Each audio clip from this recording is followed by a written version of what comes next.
Nah, memang tinggi badan ini Bun merupakan genetik karena berdasarkan DNA 80% tinggi badan itu dipengaruhi dari genetik. Tapi ternyata 20% sisanya itu adalah pembentukan tinggi badan anak. Parents Hebat mempersiapkan generasi sehat akal, sehat mental. Assalamualaikum warahmatullahi wabarakatuh. Apa kabarnya ayah bunda parents hebat yang ada di rumah?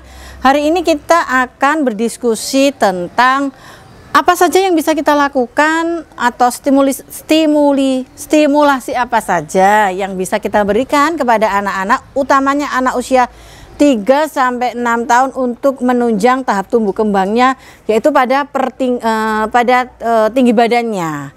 Nah, kita kan ingin kalau anak kita ini memiliki tinggi badan yang utamanya yang tinggi banget begitu ya. Tapi kan harus realistis tinggi badannya sesuai dengan usianya.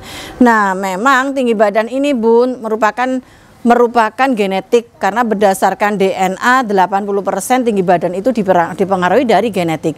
Tapi ternyata 20% sisanya itu adalah pembentukan tinggi badan anak tergantung pada faktor lingkungan.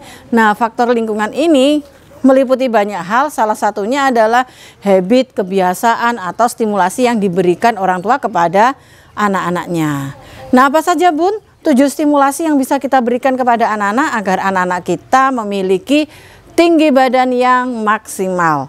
Yang pertama adalah berenang.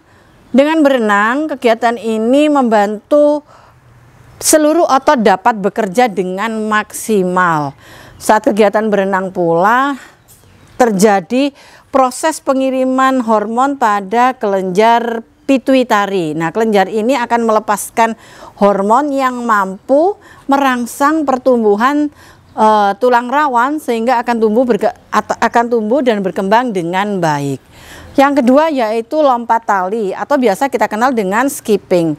Pada kegiatan skipping ini otot dan ligamen semuanya akan bekerja dengan baik sehingga anak-anak yang memang tulangnya masih akan mengalami tinggi badan begitu akan semakin baik atau akan semakin bagus terbentuknya. Yang ketiga yaitu bermain palang gantung. Sebetulnya ini permainan loh Bun, tetapi ternyata ini adalah salah satu stimulasi yang bisa diberikan kepada anak-anak untuk memiliki tinggi badan. Jadi biasanya kalau anak-anak usia SD itu dia ingin lompatnya di palangnya pintu, dia bisa melompat. Nah, dari sini akan terjadi peregangan otot-otot tangan, kemudian akan tertarik seperti itu.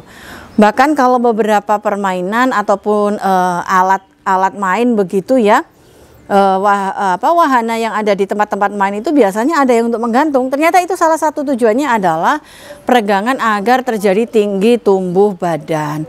Nah, kemudian yang keempat adalah peregangan. Nah, ada peregangan itu sendiri. Nah, peregangan itu sendiri sebetulnya bisa kita lakukan bersama dengan anak-anak, dimulai dari hal-hal yang sangat simpel seperti kita ini masih orang tua juga masih harus melakukan peregangan karena memang otot juga butuh untuk dilemaskan. Salah satu peregangan yang bisa kita lakukan dengan sangat mudah yaitu kita duduk bersandar di sebuah dinding dan kemudian kita tegapkan. Kita tegapkan tulang punggung kita dan juga kaki kita majukan ke depan, kita regangkan, begitu juga dengan jari jemarinya. Nah, ini salah satu bentuk peregangan. Nah, kalau kita lakukan setiap hari, maka tulang anak-anak ini yang masih rawan ini, dia akan mengalami tahap tumbuh kembang, akan mengalami pertumbuhan yang maksimal. Nah, sekarang yang kelima adalah jogging. Bun, jogging ini ternyata memiliki manfaat ataupun mensupport untuk kegiatan untuk menaikkan tinggi badan. Ternyata bukan tidak ada alasan, karena apa? Dengan pembakaran lemak itu anak-anak utamanya begitu ya, maka akan terbentuknya ke atas bukan ke samping. Jogging. Nah, kemudian yang keenam adalah waktu atau jumlah istirahat yang cukup. Nah, tidur ini atau istirahat ini cukup, nggak boleh berlebihan juga nggak boleh kurang. Karena dengan tidur ini banyak dari sel-sel syaraf tubuh kita yang juga akan mengalami proses tumbuh kembang di saat istirahatnya. Dan yang terakhir, yang ketujuh adalah nutrisi. Nah, ini kayaknya kata kunci yang terakhir ini wajib banget ya Bun. Kita sekarang renang tapi nutrisinya nggak dapet juga percuma. Kemudian kita melakukan olahraga skipping dan sebagainya, tapi kita tidak memiliki asupan nutrisi yang tepat atau asupan nutrisi yang dibutuhkan oleh tubuh. Nah, jadi ini harus seimbang. Nutrisi dan stimulasi yang tadi yang berupa physically tadi semuanya itu haruslah seimbang. Jadi untuk anak-anak yang usia 3 sampai 6 tahun, ayah bunda, yuk makannya, gizinya sekarang sudah harus kita persiapkan adekuat. Masih ingat, jadi ketika anak-anak nutrisinya terpenuhi, maka dia akan mampu melakukan gerakan-gerakan fisik yang akan mendukung tumbuh badan dia, yaitu tumbuh ke atas ataupun tingginya akan sesuai dengan usianya. Semoga anak-anak kita tidak stunting dan kita menjadi orang tua yang mengurangi jumlah ataupun angka stunting di Indonesia. Selamat membersamai anak-anak di rumah. Salam Parents Hebat.